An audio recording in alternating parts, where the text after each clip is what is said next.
Folks, gather round. Let's talk about the Al Smith dinner. It's a fancy New York City shindig, white ties, ball gowns, the whole 9 yards. But here's the twist. It's a roast, and the roasters, only the biggest names in American politics. The dinner honors former New York Governor Al Smith. He was the first Catholic to run for president.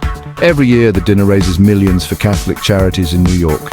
A worthy cause indeed, but the real draw, the jokes. Imagine this, Democrats and Republicans side by side, trading barbs, all in good fun, of course. It's a reminder that even in the heated world of politics, we can still laugh at ourselves and maybe, just maybe, find some common ground. Now, you might be thinking, politicians telling jokes?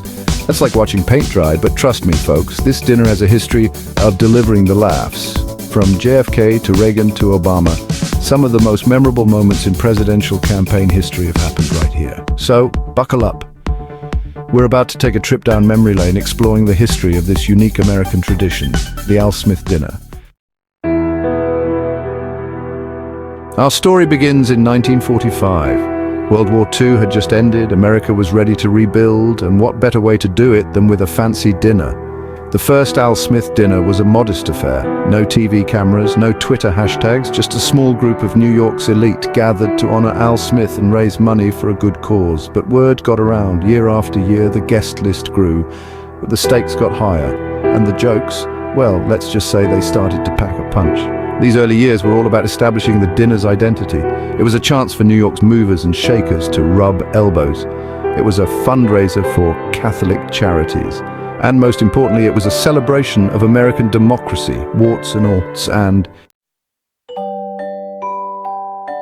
Fast forward to 1960. The Cold War was raging, the space race was on, and America was about to witness a presidential election unlike any other.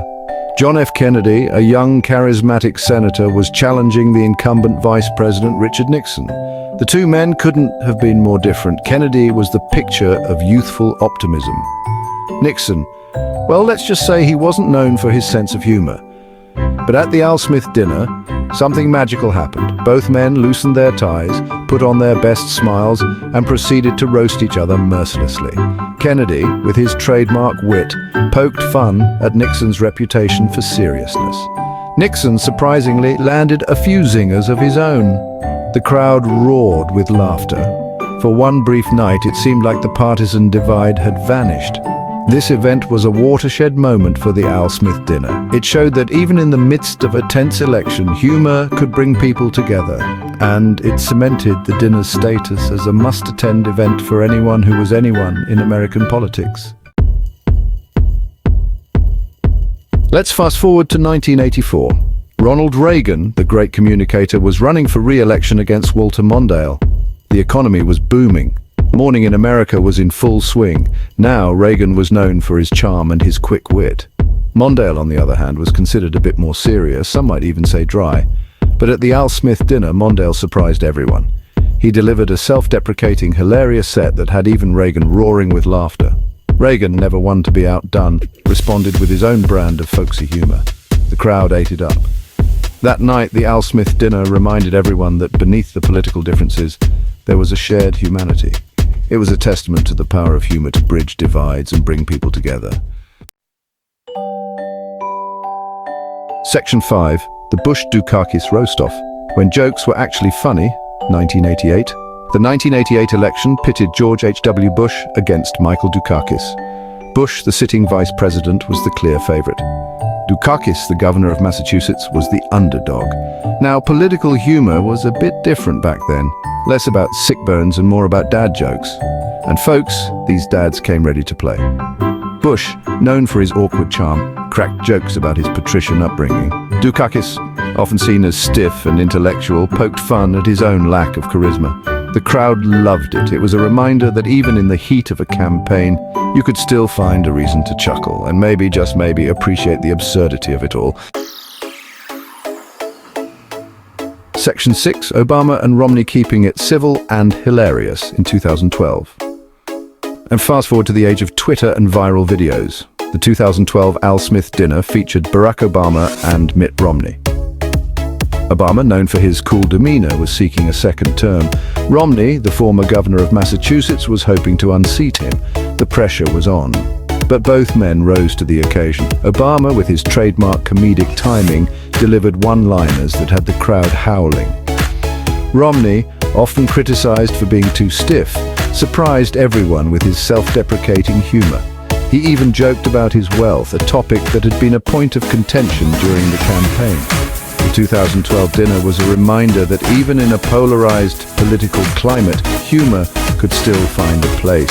It was a testament to the enduring power of the Al Smith dinner to bring people together, if only for one night.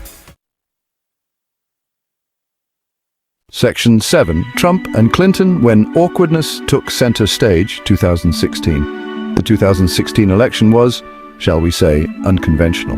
And the Al Smith dinner that year, well, it was about as awkward as a family reunion with your weird uncle who wears socks with sandals. Donald Trump, the reality TV star turned presidential nominee, was known for his off-the-cuff remarks and, let's be honest, his lack of filter. Hillary Clinton, the former Secretary of State, was a seasoned politician but was often criticized for being too cautious and scripted.